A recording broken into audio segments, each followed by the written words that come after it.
నమస్తే, నేను మీ సాగర్. ఈ రోజు తెలుగు సాహితీ ప్రపంచంలో తనదైన ముద్ర వేసిన భావితరాలకు స్ఫూర్తిగా నిలిచిన ఓ మహానుభావుని జయంతి. సినీ గేయ రచయితగా, కవిగా, జానపదానికి పట్టం కట్టిన కవి సార్వభౌముడిగా పేరుగాంచిన కవిరత్న శ్రీ కొసరాజు రాఘవయ్య చౌదరి గారిని స్మరించుకుందాం. 1905 సెప్టెంబర్ 3న బాపట్ల తాలూకా చింతాయపాలెంలో జన్మించిన కొసరాజు గారు తెలుగు భాషకు, సంస్కృతికి చేసిన సేవలు అపారమైనవి. ఈ వీడియోలో ఆయన జీవిత విశేషాలను, సాహిత్య ప్రాస్థానాన్ని, అజరామమైన ఆయన పాటల గురించి మనం తెలుసుకుందాం. కొసరాజు రాఘవయ్య గారు 1905 సెప్టెంబర్ 3న బాపట్ల తాలూకా కర్ణపాలెం మండలం చింతాయపాలెంలో లక్ష్మమ్మ, సుబ్బయ్య దంపతులకు జన్మించారు. జాగర్లముడి కుప్పుస్వామి చౌదరి సలహా మేరకు మద్రాసు చేరుకొని కమ్మవారి చరిత్ర పరిశోధన చేపట్టారు. యక్షగానాలు, వీధి భాగవతాలు, హరికథలు, జముకుల కథలు, బుర్ర కథలు, భజన గీతాలు, పగటి వేషగాళ్ళు పాటలు, రజకుల పాటలు, పాములోళ్ళ పాటలు, గంగిరెద్దుల గీతాలు ఎన్నో రాశారు. తెలుగువాడిగా పుట్టినందుకు గర్వించారు. తెలుగు సినిమా పాటల రచయితగా కొసరాజు గారిది ప్రత్యేక పీఠమని చెప్పవచ్చు. ఆ రోజుల్లోని చాలా చిత్రాలు కొసరాజు ముద్రని బాగా వాడుకున్నాయి. వ్యంగ్యం, హాస్యం మేళవించిన పాట ఒకటి చిత్రంలో ఉండాలి, అది రాఘవయ్య చౌదరి గారు రాయాలి అని అప్పట్లో సినిమా జనాలకు ఒక సూత్రం ఉండేది.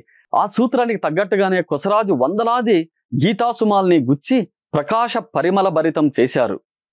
జానపద గీతాల్లోని లాలిత్యాన్ని, ఆ పొగరు వగరు ఏమాత్రం తగ్గకుండా తెలుగు సినిమాకు అమర్చి పెట్టింది కొసరాజు రాఘవయ్య చౌదరి గారే అని చెప్పవచ్చు. ఏరువాక సాగాలో రన్నో అంటూ సేద్దగాలకు ఉత్సాహం రేకెత్తేలా ధైర్యం చెప్పిన రామయ్య తండ్రి, ఓ రామయ్య తండ్రి, మా నోములన్నీ పండినాయి రామయ్య తండ్రి అని గుహుడి చేత శ్రీరాముణ్ణి ఏరు దాటించిన ఆయా పాటల్లో ఆద్యంతం కొసరాజు ముద్ర ప్రస్ఫుటంగా గోచరిస్తుంది.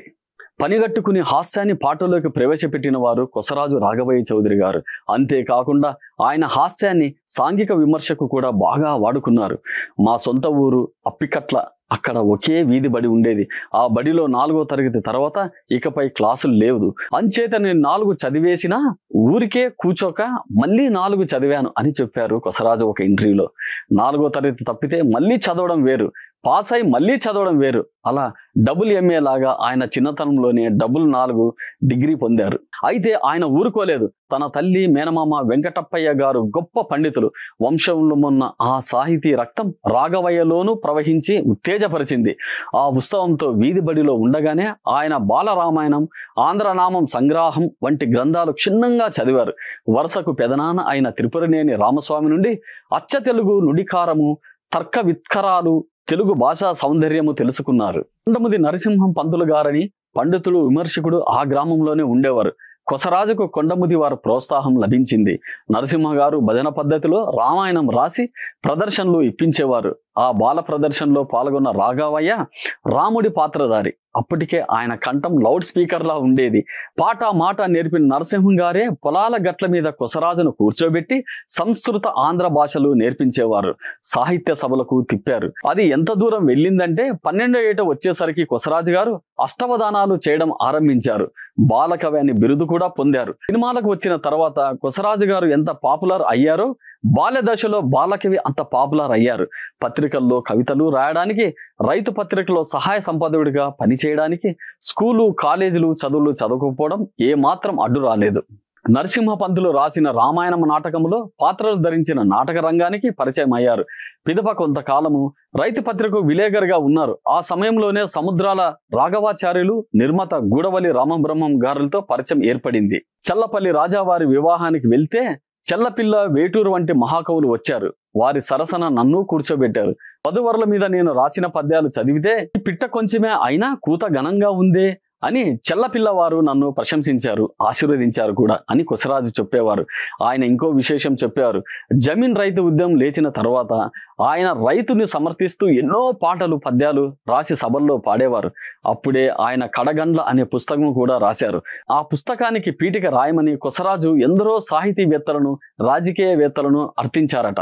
ఆ పుస్తకం చదివి అందరూ మనకెందుకులే అని వెనుకంజ వేశారట భయపడి. అయితే కాశీనాథుడు నాగేశ్వరరావు పండితులు గారు మాత్రం నేను రాస్తాను అని ఆ పుస్తకాన్ని ఉపోద్ఘాతం రాశారట. అది అచ్చయింది. రైతు మహాసభల్లో ఆయన పాల్గొని పద్యాలు గొంతెత్తి చదువుతూ ఉంటే ఆహా అనే వారందరూ. అప్పుడు ఆయనకు కవిరత్న అన్న బిరుదు కూడా ఇచ్చారు.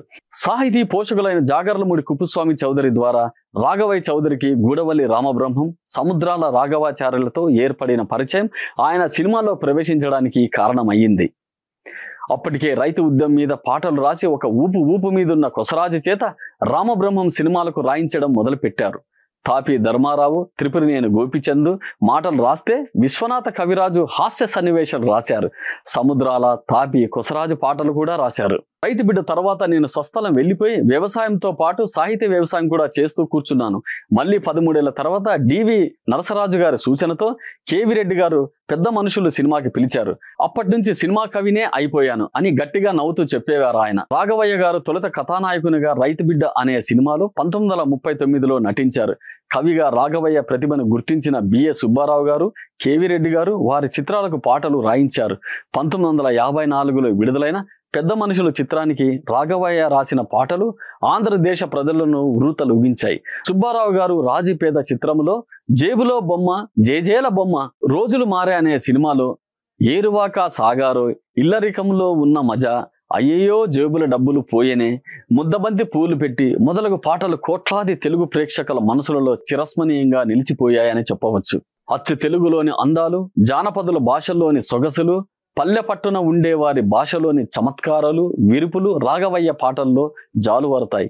జేబులో బొమ్మ, కళ్ళు తెరిచిన కనరా, ఏరువాక సాగారోయ్, జయంబు నిశ్చయంబురా, వినరా వినరా నరుడా, సరిగంచు చీర కట్టి, శివగోవింద గోవింద, డబ్బులోనే ఉందిరా, నందామయ గరుడ, శివమూర్తివి, తింటానికి కూడా చాలదే, పల్లెటూరు మన భాగ్యసీమరా, చెంగున గంతులు వెయ్యండి, సరదా సరదా, సిగరెట్టు ఆడుతూ పాడుతూ పనిచేస్తుంటే, ముక్కు చూడు ముక్కందం చూడు, ఇలా 3.5 దశాబ్దాల కాలంలో మొత్తం 200 చిత్రాలకు గాను 1000 పాటల దాకా రాశారు. కొసరాజు గారు పెళ్ళుమని నవ్వితే ఆ నవ్వు ఆయన కంఠాన్ని మించిపోయి ఉండేది. నిత్యం రైతు వేషమే, తెల్లటి ఖద్దరు, నల్లటి గొడుగుతో, సౌమ్య భాషణతో కనిపించేవారు కొసరాజు గారు. ఆయనకు జానపద వరసలు తెలుసు గనక అలాంటి వరసల్లో పాటలు రాసి తన వరసలోనే పాడితే కొందరు సంగీత దర్శకులు ఆ వరసలనే తీసుకొని మెరుగులు దిద్దడం కూడా ఉండేది. ఈయన సిగరెట్ మీద రాసిన సరదా సరదా సిగరెట్ అనే పాట ఇలాంటి వాటిలో ముఖ్యంగా చెప్పుకోవచ్చు.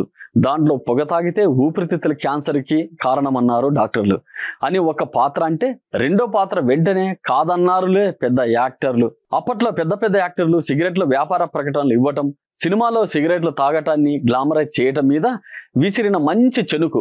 ఆ తర్వాత మళ్ళీ మొదటి పాత్ర థియేటర్లో పొగ తాగటమే నిషేధించారు అందుకే, అంటే రెండో పాత్ర కలెక్షన్లు లేవందుకే అని చాలా సున్నితమైన జోక్ వేయటం ఈ పాటకి గొప్ప హంగుని తెచ్చిపెట్టింది. అలాగే పేకాట గురించి పాట, అయ్యయ్యో చేతుల డబ్బులు పోయెనే, అయ్యయ్యో జేబులు ఖాళీ ఆయనే అనే కర్ణహాస్యం కలిగే మెలిసిన పాట. ఆ పాట చివరిగా అంతా పోయాక కూడా గెలుపు ఓటమి దైవాధీనం, చెయ్యి తిరగవచ్చు, మళ్ళీ ఆడి గెలవవచ్చు, ఇంకా పెట్టుబడి పెట్టవచ్చు, ఇల్లు కుదరకబెట్టవచ్చు, ఛాన్స్ తగిలితే ఈ దెబ్బతో మన కరువు తీరవచ్చు అంటూ జూదగాలు సైకాలజీని అద్భుతంగా పట్టుకుంటుంది. అంతటితో ఆకుండా పోతే అనే సందేహం దానికి, అనుభవమ్మా వచ్చు అనే తిరుగులేని సమాధానం ఈ పాటలో రక్తిని సూక్తికి ముక్తయించడానికి పనికొచ్చాయి. ఇలాంటిదే మరో ఇల్లరికం అల్లుడి మీద రిపీట్ ఇలాంటిదే మరో ఇల్లరికం అల్లుడి మీద పాట, భలే ఛాన్సులే ఇల్లరికంలో ఉన్న మజా అది అనుభవించితే తెలియనులే అనేది. దీంట్లో అత్తమామల ఆస్తి కోసం ఇల్లరకపు అల్లులు ఎలాంటివైనా భరిస్తారనే విషయాన్ని కళ్ళకు కట్టినట్టు చూపిస్తూ, జుట్టు పట్టుకొని బయటికి ఈడ్చినా చూపురు పట్టుకొని వేలాడి దూష భాషలు తిరస్కారములు ఆశీస్సులుగా తలిచే వాడికి భలే ఛాన్స్లే అనటం కూడా చక్కటి ప్రయోగం అని చెప్పవచ్చు. ఈ కోవలోదే మరో పాట, చవటాయనను నేను వట్టి చవటాయను నేను అనేది. దీంట్లో జనానికి దేశానికి నష్టం కలిగించే పనులు చేసేవాళ్ళు నిజమైన చవటలని చూపించడం జరిగింది. ఉదాహరణకు ఒక పాత్ర, బడా టెండర్లను పాడి ప్రాజెక్టులను కట్టించాను, వరద దెబ్బకు కొట్టుకుపోతే మళ్ళీ టెండర్ పాడాను, చవటాయన నేను వట్టి చవటాయన నేను అంటుంది. మొత్తం మీద ఇలాంటి పాటల్లో ఒక వంక సున్నితమైన హాస్యాన్ని చవిచూస్తూ, మరో వంక దురాచారాన్ని, దురవలాట్లను, చమత్కారం, అవహేళన, మేలవించిని ఎత్తి చూపడం జరిగింది. రాఘవయ్య గారు గండికోట యుద్ధము అను ద్విపద వాక్యము, కడగండ్ల అను పద్య సంకలనం కూడా రాశారు. కొసరాజు విసురు కొండవీటి చూపు, నవభారతం, భానుగీత వీరి ఇతర రచనలు 1938లో గూడవల్లి రామబ్రహ్మం రైతుబిడ్డ సినిమాలో కొసరాజు కొన్ని పాటలు రాయడమే కాక నటించారు. యక్షగానాలు, వీధి భాగవతాలు, హరికథలు, జముకుల కథలు, బుర్ర కథలు, భజన గీతాలు, పగటి వేషగాల పాటలు, రజకుల పాటలు, పాములోళ్ళ పాటలు, గంగిరెద్దుల పాటలు ఇలాంటి ఎన్నో గీతాలు రాశారు.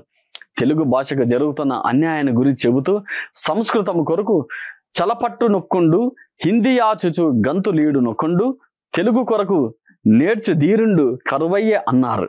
ఆంధ్రప్రదేశ్ ప్రభుత్వం రాఘవయ్య గారికి రఘుపతి వెంకయ్య అవార్డు 1984లో ఇచ్చింది. తెలుగు ప్రజానీకంచే కవి రత్న, జానపద కవి సార్వభౌమ మునుగు బిరుదులు పొంది కొసరాజు రాఘవయ్య గారు 1986 అక్టోబర్ 27న అస్తమించారు. మన గోత్రికుల గర్వకారణమైన కవిరత్న, కవి సార్వభౌమ శ్రీ కొసరాజు రాఘవయ్య చౌదరి గారికి ఈ రోజు జయంతి సందర్భంగా మనం ఘన నివాళి అర్పిద్దాం. కొసరాజు రాఘవయ్య చౌదరి గారు భౌతికంగా మన మధ్య లేకపోయినా ఆయన సృజించిన పాటలు, పద్యాలు, రచనలు సదా మనతోనే ఉంటాయి. తెలుగు సాహిత్య చరిత్రలో ఆయనకంటూ ఒక సుస్థిర స్థానాన్ని ఏర్పరచుకున్న ఈ మహానుభావునికి, మన గోత్రికులు గర్వకారణమైన ఈ కవిరత్న, కవి సార్వభౌమునికి ఈ జయంతి సందర్భంగా మనం ఘన నివాళి అర్పిస్తూ సెలవు తీసుకుందాం.